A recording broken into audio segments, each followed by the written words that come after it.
Buenos días, bienvenidos a un episodio más de Encuentro, el podcast de BlackRock México. Soy Sergio Aguirre, responsable del desarrollo de negocio de iShares en México, y el día de hoy tengo el gusto de estar acompañado por un invitado muy querido por los clientes y por los inversionistas mexicanos, también por la oficina de BlackRock México y personalmente un mentor para mí.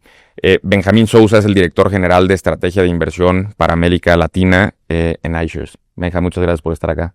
Muchas gracias por invitarme, ¿no? Siempre me encanta participar en esto y acercarme a los clientes en México. Un placer de platicar. Benja, creo que desde que nos conocemos todos los años decimos lo mismo, pero qué panorama tan interesante tenemos en el 2025, por decirlo menos. Tenemos nuevas administraciones a lo largo del mundo, incluido en México y en Estados Unidos, con dinámicas muy interesantes. Y creo que jamás habíamos dicho tanto la palabra aranceles como la hemos dicho en los últimos meses. Tenemos un gran desempeño en Europa que seguramente vamos a discutir en nuestra conversación el por qué vemos ese desempeño en Europa versus lo que más recientemente estamos viendo en Estados Unidos. Pero también vemos crecimiento de empleo, vemos algunas buenas noticias también en Estados Unidos, y sobre todo podemos ver cómo parte importante de los retornos que hemos visto últimamente se debe a cómo es la composición de los índices en donde muchos de nuestros clientes invierten. Tecnología es una palabra clave de la cual seguramente vamos a discutir más a profundidad el día de hoy, pero también hay que aceptar que muchos inversionistas siguen muy enfocados en qué pasa con mi portafolio de renta fija, qué pasa con las tasas, cómo vamos a ver evolución tanto en México como en Estados Unidos. Y para eso necesitamos también ofrecer las herramientas correctas para estos inversionistas. Entonces, sin más, creo que podemos comenzar hablando de cuáles son esas opciones. Benja, actualmente tenemos más de 500 ETFs listados y disponibles para los inversionistas mexicanos. Entonces, si bien lo que buscamos con esta oferta tan amplia es traer todas las herramientas posibles para que estos inversionistas puedan construir sus portafolios, resulta que también podemos encontrar algo parecido a parálisis por opcionalidad, ¿no? ¿Qué recomendarías a estos inversionistas? ¿Cuáles preguntas deben hacerse para construir y para empezar a construir un portafolio de la forma correcta?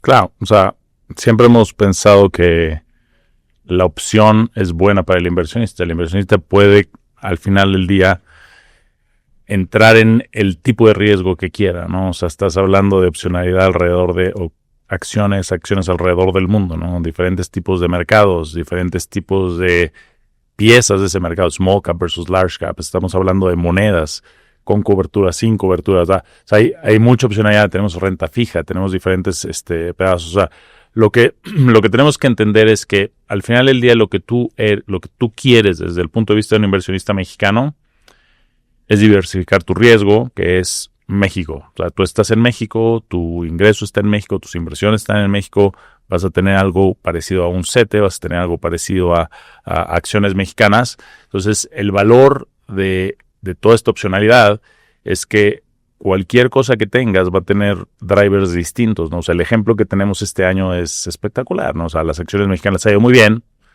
a las acciones de Estados Unidos no tanto, ¿no? O sobre todo cuando lo empiezas a ver en pesos, ¿no? Relativo a la apreciación del tipo de cambio.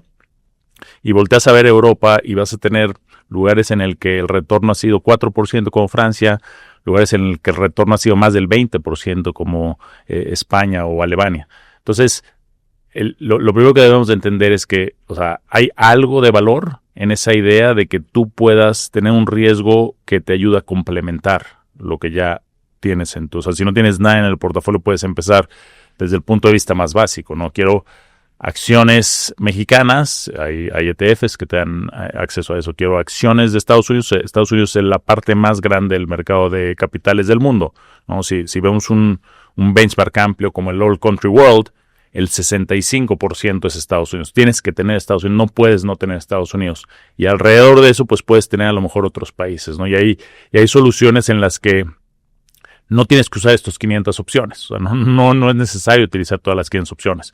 Puedes comprar All Country World, listo, ¿no? O sea, ya tienes la exposición a 40 y tantos países, ¿no? En una sola ETF, o no, dependiendo de la profundidad que quieras hacer en el análisis, de la sofisticación del inversionista, pues ya puedes empezar a jugar con las diferentes piezas, ¿no? Pero lo primero que tienes que pensar es, quiero monedas distintas al peso mexicano, ¿no? O sea, el peso mexicano le ha ido muy bien, pero también recordamos episodios, ¿no? En el que no le ha ido tan bien, ¿no? O sea, se fue a 23, se fue a 25, ¿no? En algunos periodos. Entonces, quieres el primer driver de diversificación es la moneda. Entonces, estamos pensando en el dólar porque es lo que naturalmente pensamos como mexicanos, pero hay euro, hay yen, hay todas estas monedas que tú puedes comprar, ¿no? A través de diferentes ETFs que te dan exposición a esos activos en esas monedas. Tienes que pensar acciones, tienes que pensar renta fija global, ¿no? O sea, como que tienes que pensar en lo que sea que yo tenga, cualquier pedacito de diversificación internacional que le agregue al portafolio, lo que va a hacer es que va a reducir el riesgo, no aumentar el riesgo. Y esa es la parte importante, ¿no? O sea, el que puedas complementar, ¿no? Con todas estas opciones que sí parecen muchas y sí parece complicado, no tienes que comprar las 500. Tú puedes comprar Global Ag, All Country World, y tienes todos los bonos del mundo, todas las acciones del mundo, ¿no? En 2 ETFs, tampoco es...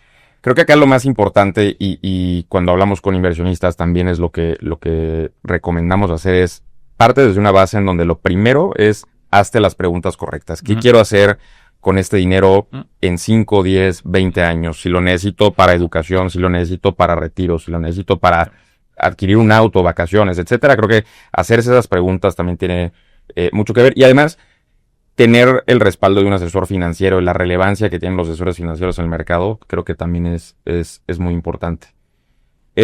Ahora, hemos visto un mercado muy volátil en esta primera mitad del 2025 y creo que esto lo repetimos todos los años, pero ha sido un año muy interesante para encontrar oportunidades de inversión. Déjame partir primero por la parte local, por México. Y yo creo que si volteábamos hacia atrás a diciembre, noviembre del 2024, jamás nos hubiéramos imaginado llegar a junio del 2025 con una bolsa mexicana por encima del 15%, con un tipo de cambio debajo de 19 pesos por dólar, ¿no? En algunos días de las últimas semanas. ¿Cuál ha sido este catalizador para que México, a pesar de tanta negatividad que existe sobre el país por diversos motivos, algunos internos, algunos externos, cuál ha sido el catalizador para que veamos esos números tan positivos? Sí, yo creo que, o sea, el primer error, ¿no? Y conectándolo con la primera pregunta, el primer error es no invertir, ¿no? El pensar que el ruido que estás escuchando, las noticias, ¿no? Pues tenemos noticias que suenan terrible, ¿no? Estamos hablando de cosas locales mexicanas, estamos hablando de cosas internacionales, estamos hablando de cosas en Estados Unidos con el tema de tarifas, estamos hablando de guerras. Hay muchas cosas que están pasando, pero todo el tiempo está pasando, ¿no? Pero el error es justamente decir, ok, tengo parálisis, no hago nada, no invierto nada, ¿no? Y te perdiste muchas cosas que han pasado. Este año, a pesar de que tenemos un intento, ¿no? de hacer esta reconexión de los flujos comerciales alrededor del mundo, tiene retornos positivos, no solamente en México, ¿no? O sea, México le ha ido muy bien, un año espectacular, pero voltea a ver a Brasil, voltea a ver a Colombia, voltea a ver a Alemania, voltea a ver a Francia, voltea a ver a todos estos países, Hong Kong arriba, doble dígito, que a pesar del ruido, a pesar de las noticias, a pesar de lo que estamos viendo, ¿no? El mercado te está diciendo algo distinto, ¿no? Entonces, lo que estamos viendo en realidad es primero, ¿no? O sea, la pieza de que Estados Unidos pesa todo esto en el mercado y Estados Unidos está dando noticias que le preocupan al inversionista. Uh-huh. Lo primero que el inversionista global está pensando es, pues tal vez valdría la pena, ¿no? Regresando al primer concepto que platicamos, diversificar un poco fuera de Estados Unidos. Y estamos viendo eso, ¿no? O sea, estamos viendo a los inversionistas comprando exposición internacional, ¿no? Porque es lo que naturalmente deberías de pensar, ¿no? O sea, si tú tenías todas estas, o sea, tuve un portafolio en cualquier inversionista, o sea, yo hablo con inversionistas en todo Latinoamérica, ¿no? Pero tú hablas con inversionistas en cualquier parte del mundo, van a tener una exposición, como decías, significativamente cargada hacia los Estados Unidos. Uh-huh. Lo que estamos viendo es esa diversificación en el que el inversionista internacional y el inversionista americano están empezando a buscar esta diversificación. ¿Y cómo se da esa diversificación? Pues, de nuevo, o sea, no comprando más activos americanos y más activos en dólares, comprando activos en otras monedas. Y dos, ¿no? Estamos repensando de nuevo. Al final del día, va a haber ciertos países que se van a ver beneficiados de este reacomodo. México está ahí. O sea, al final del día, el conflicto del que estamos escuchando, ¿no? Las quejas que escuchamos del gobierno americano cuando empieza a hablar de tarifas recíprocas, hay un tratamiento injusto, ¿no? A las compañías americanas, y quiero rearreglar eso, ¿no? Y cuando pones toda una lista, ¿no? Sacas todos estos países en los que tienen tarifas recíprocas, México no aparece ahí, Canadá no aparece ahí. Entonces está hablando algo de hacia dónde quiere mover este reacomodo de los flujos globales, ¿no? Entonces México se beneficia de esto naturalmente. Pues, hay preocupaciones absolutamente que el mundo tendrá sobre México, pero en el big picture, ¿no? Entienden que la idea de que México juegue un mejor papel, no un papel más importante, un papel que le robó China, cuando China entra a la Organización Mundial de Comercio, suena interesante. Sí. ¿Dirías que México actualmente es una casa bonita en un barrio relativamente feo?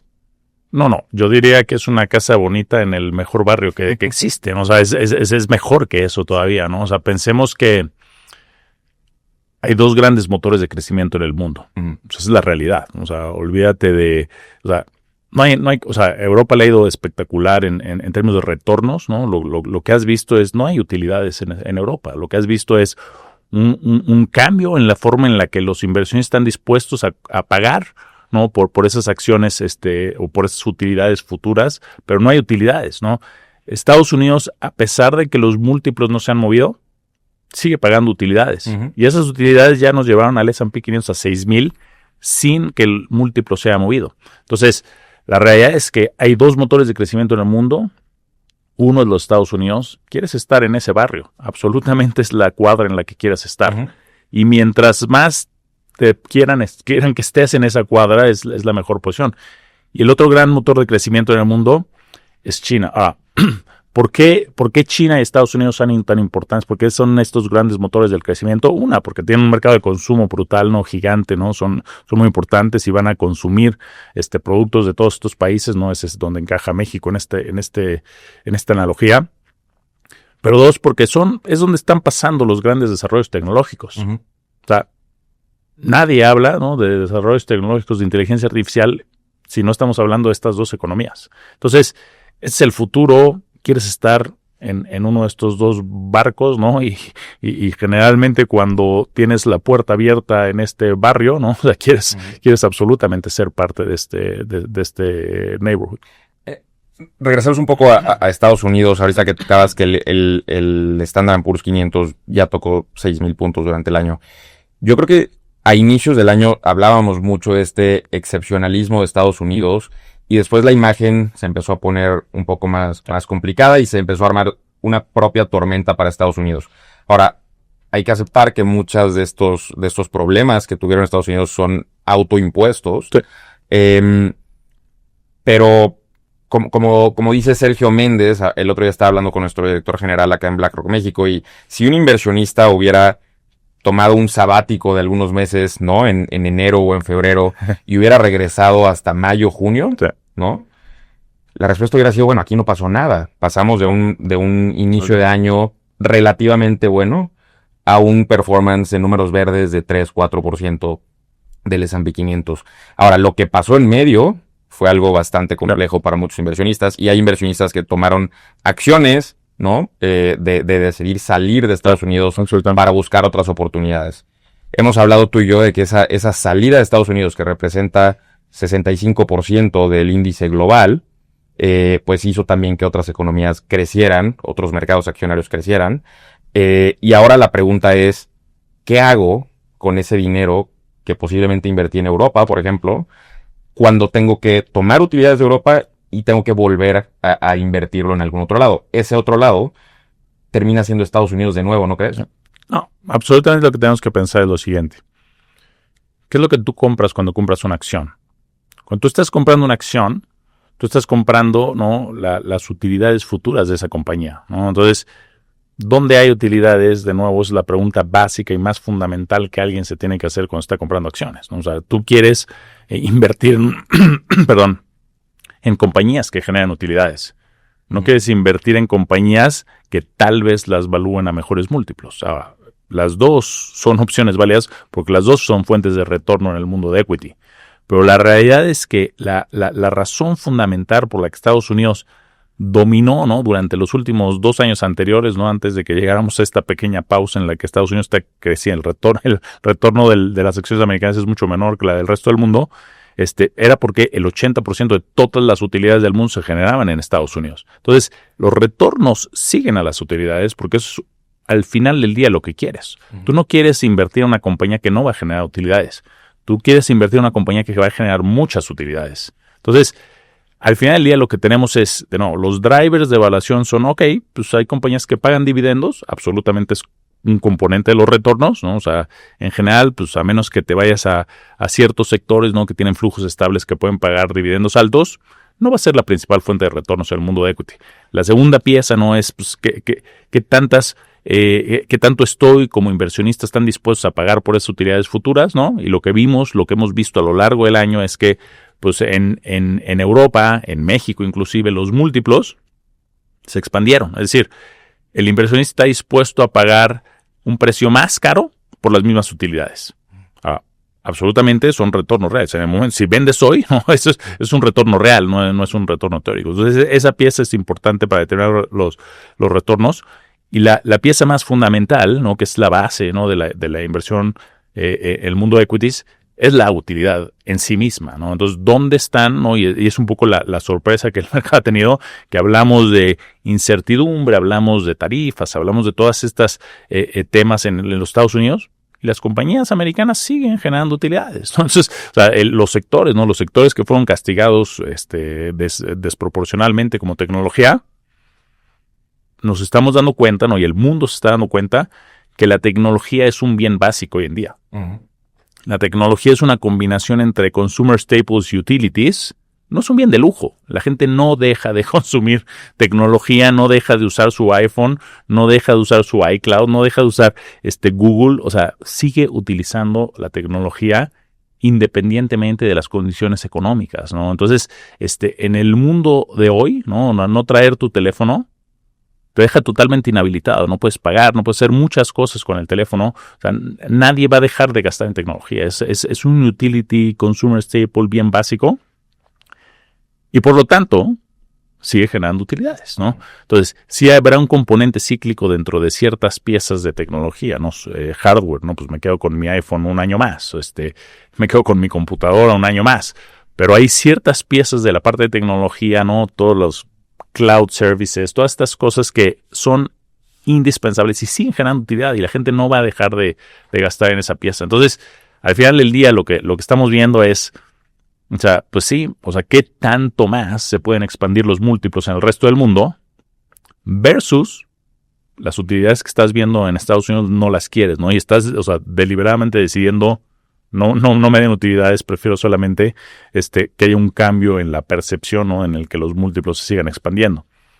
Naturalmente, lo que estamos viendo en el último mes, Estados Unidos le está ganando todo lo demás. Uh-huh. Cuando las compañías americanas están respondiendo, generando utilidades, pues sin duda, naturalmente, al mismo tiempo en el que el dólar se debilitó, estás comprando esas utilidades a un precio más barato. Entonces, o sea, absolutamente es la cosa más, notable, ¿no?, de lo que estamos viendo en este momento.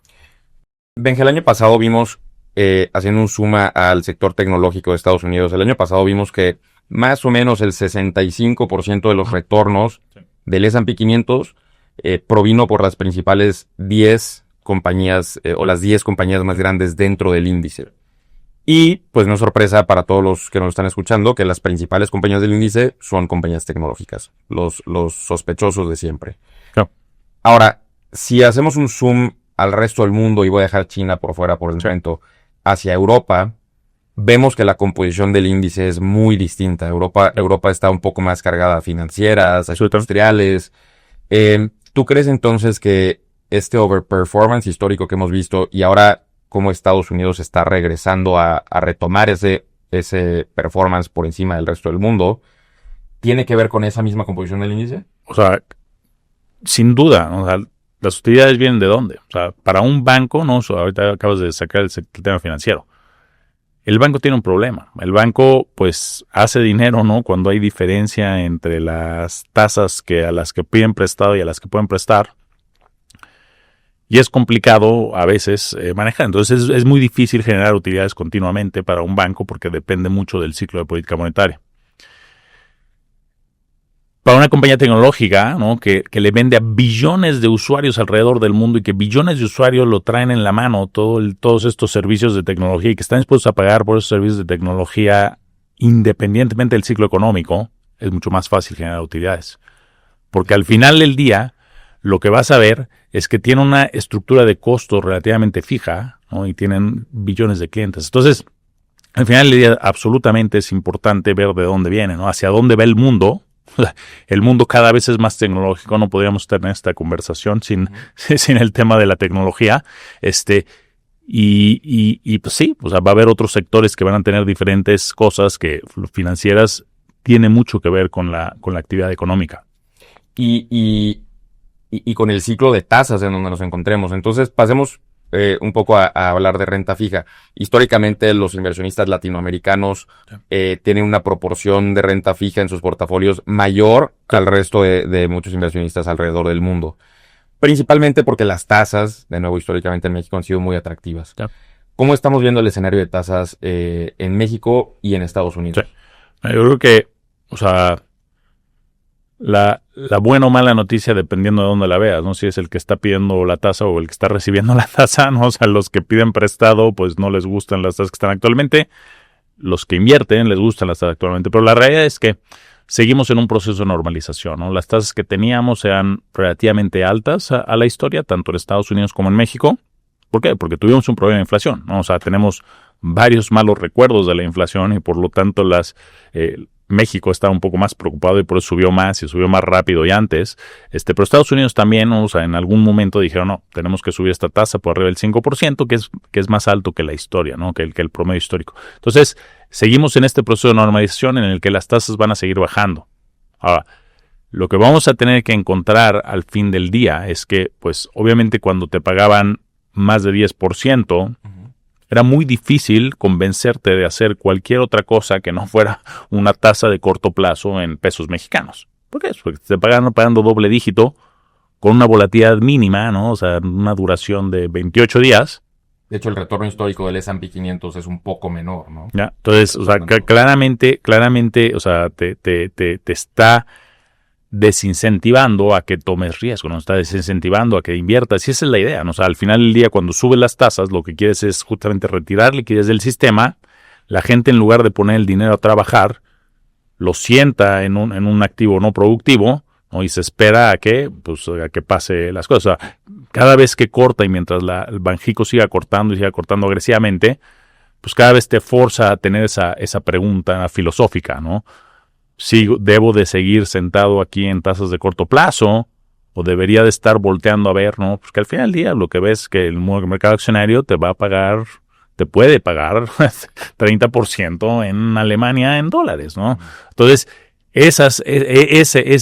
mientras más bajas esa tasa, más te forza a tener esta pregunta filosófica de si debería de invertir en acciones o con 8 o 7 o 6 o donde sea que lleguemos, pero mientras más baja sea, más te forzan a hacer esa pregunta, ¿no? Sí. El inversionista americano tiene esta misma pregunta, ¿no? Que decir, a ver, pues sí, definitivamente 5.25 era mejor que lo que tenemos ahorita de 4.50, pero 4.50 contra los promedios históricos, pues no se ve tan mal, ¿no? Y la gente está cómoda en cosas de corto plazo, ¿no? Y tú ves cosas flotantes, la gente buscando cosas flotantes con un spread arriba de ese 4.50, pero la realidad es que las tasas están bajando y van a seguir bajando. O sea, el problema de inflación que teníamos se sigue resolviendo, ¿no? Y en este momento en Estados Unidos tocamos por primera vez el Core PCE, que es la medida del Banco Central para determinar si están haciendo bien su tarea o no, está finalmente en 2.50. Uh-huh. El rango que ellos tienen, nosotros tenemos 3 más menos 1%, ellos tienen 2 más menos 0.5%. Entonces están finalmente en objetivo, ¿no? O sea, algo que venían buscando desde que surge la inflación ahí hacia finales del 2020, estamos casi resolviéndolo. Entonces, las tasas van a seguir bajando de manera natural porque ya no necesitas tener estas condiciones tan restrictivas para controlar la inflación, porque la inflación ya está bajando. Ahora, en México, pues bajaste porque te estás más preocupado por el crecimiento que por la inflación. Y vas a ver hasta cuándo vas a poder bajar, ¿no? El límite de cuándo puedes bajar es mientras la inflación siga controlada, siga dentro del rango, estás ok. Y si esto se te empieza a alejar, pues ya aflojaste demasiado las condiciones financieras. Pero, nadie está pensando en que ni Estados Unidos ni México vayan a subir las tasas. Sí. Las tasas van a seguir bajando y la pregunta es hasta dónde van a bajar. Pero mientras más bajas estén, pues menos atractivo va a ser estar sentado en ese instrumento de corto plazo. Pero y ahora con este panorama que vemos, Benja, el panorama que nos platicaste a la audiencia, creo que para ellos también es muy importante saber qué herramientas tengo a la mano para apalancar estas oportunidades de inversión, tanto en renta variable como en deuda. Entonces, primero, entrando a estas herramientas de renta variable. Recientemente lanzamos en iShares lo que llamamos el iShares Build Suite, que es una suite de ETFs que busca entregar al inversionista bloques de distintos índices, dependiendo de qué tanto quiero estar concentrado en la parte más alta del índice o la parte más baja. ¿Qué hueco y qué necesidad estamos llenando con un lanzamiento como este? Sí, mira, cada inversionista va a pensar, hay cosas que me gustan, hay cosas que no me gustan. De nuevo, lo que nosotros queremos dar es todas las opciones. Entonces, para la gente que diga, ¿saben qué? Yo creo que el futuro es la tecnología. Yo creo que el tema de inteligencia artificial, apenas estamos en el primer inning. Y todas estas inversiones que hemos hecho para crear estos modelos que ya están resolviendo problemas, se van a monetizar. Entonces, quiero seguir concentrado en esos. Entonces, compras el top, ¿no? Y agarras esos top que van a ser, no solamente son tecnología, pero son principalmente, ¿no? Las compañías más grandes de los Estados Unidos, ¿no? Estamos hablando de el banco más grande de Estados Unidos. Estamos hablando, no solamente es un tema de tecnología, porque sí, obviamente vas a tener a Google, Meta, etcétera, pero también tienes otros sectores y tienes a la compañía más importante de estos sectores allá arriba.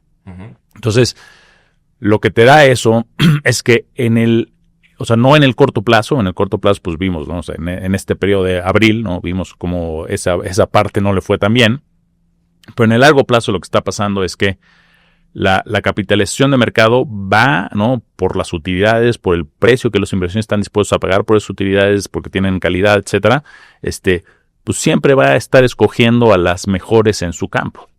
Y estas compañías ni siquiera existían o si existían eran muy pequeñas y no estaban definitivamente en el top 20 del S&P hace 20 años. Y hoy en día están dominando. Y entonces piensa, en el 2008 o antes del 2008, pues las financieras dominaban allá arriba.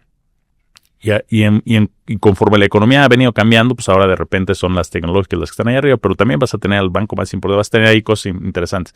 Entonces de largo plazo hay una parte interesante de siempre querer a los ganadores, ¿no? Y esa es un poco la idea y la filosofía detrás del top, ¿no? Del S&P o del Nasdaq. Ahora, el extremo es decir, ¿sabes qué? Lo que me preocupa justamente en este tema de la capitalización del mercado es la concentración, que esta pieza de hasta arriba pesa demasiado en el S&P. Entonces no estoy apostando a las compañías americanas, estoy apostando a estas compañías americanas. Y si no me gustan esas compañías americanas, la única forma de diversificar ese riesgo de concentración es algo como el equal weight. Y lo que hace el equal weight es que en lugar de que pese 7% del S&P 500, pesa 1 entre 500 del S&P 500.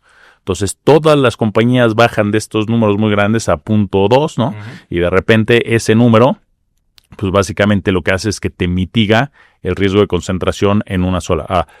Los drivers económicos van a ser muy distintos, ¿no? Pero son las dos opciones que puedes tener, ¿no? La mayor concentración posible en esas grandes compañías o la menor concentración posible en esas grandes compañías. Y puedes jugar con estas opciones, ¿no? Entonces, la idea del Build Suite es eso, es decir, poner al inversionista enfrente, ¿no? Todas las opciones. ¿Te gustan las grandes compañías tecnológicas? ¿No? Pues aquí es la mayor. O sea, no puedes comprar un ETF de una acción, no, eso no se puede hacer, o un ETF de muy pocas acciones porque hay criterios de concentración, pero esto es lo más concentrado que puedes tener, ¿no? O al revés, ¿no? El extremo opuesto, ¿no? A lo largo del espectro de build es quiero tener lo menos posible, y lo menos posible es un 500, 1 sobre 500 de exposición sobre el S&P 500, y las opciones están ahí, ¿no? De acuerdo.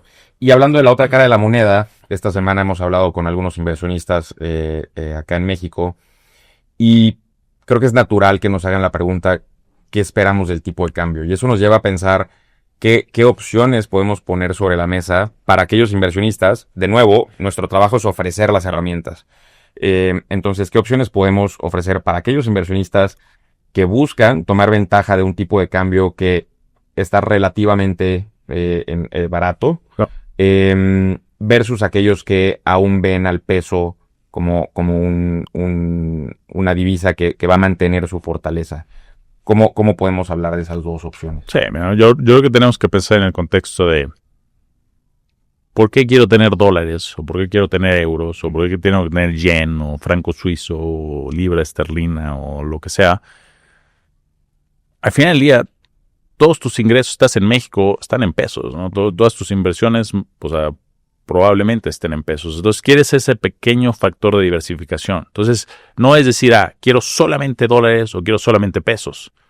Entonces, es decir, quiero una diversificación, porque a veces le va bien al peso, a veces le va muy bien al peso como ahorita, a veces no le va tan bien al peso como ahorita, y ese es el valor de la diversificación. Entonces, lo que vas a tener es que tú tienes que determinar qué tanto te quieres diversificar, ¿no? Y si la diversificación que tienes actual es satisfactoria o no. Si no es satisfactoria, de nuevo, vas a poder comprar a través de cosas como renta fija de muy corto plazo de gobierno, o sea, es risk-free rate en todas las diferentes monedas. Tú puedes comprar en dólares, tú puedes comprar en euros, ¿no? Puedes comprar en diferentes monedas donde no estás tomando un riesgo, porque estás tomando el risk-free rate, pero estás tomando exposición a esa moneda. Y eso te ayuda a diversificar tu portafolio.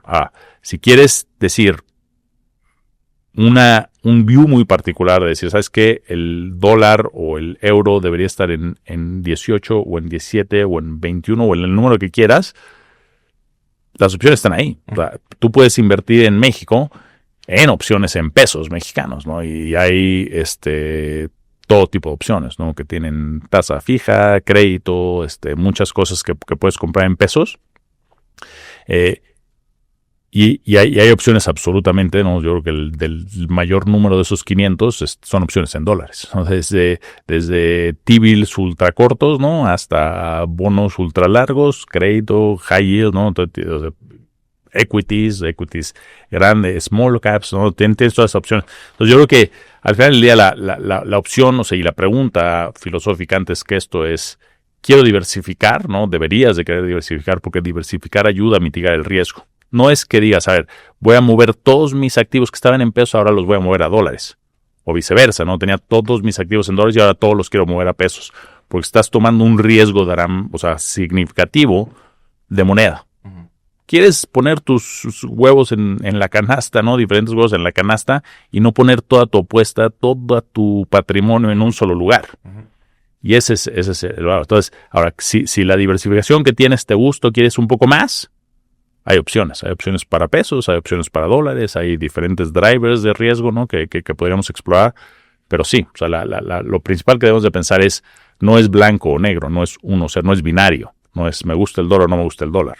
Es quiero tener un poco de dólares independientemente de que crea que el peso se puede seguir apreciando, porque nunca sabes cuándo no va a pasar esto. Y lo hemos visto en muchas ocasiones. Vimos el primer salto, ¿no? A 25, vimos un segundo salto a 23, ¿no?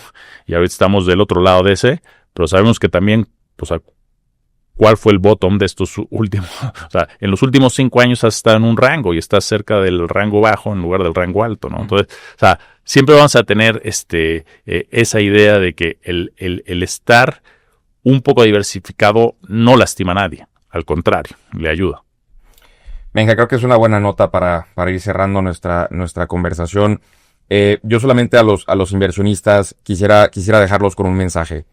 Si bien hay mucha volatilidad en los mercados, independientemente podemos hablar volatilidad en varios años, y este año en particular, hay algo que que permanece constante, y es las oportunidades para crear portafolios más resilientes, portafolios más inteligentes y más estructurados, siempre están ahí. Y desde iShares tenemos el compromiso de traer lo mejor que tenemos en el mundo a inversionistas mexicanos para hacer crecer su patrimonio y generar mejores futuros financieros. Benja, muchísimas gracias por la plática. Gracias por la invitación, gracias por estar aquí en México. Siempre es un placer regresar a casa.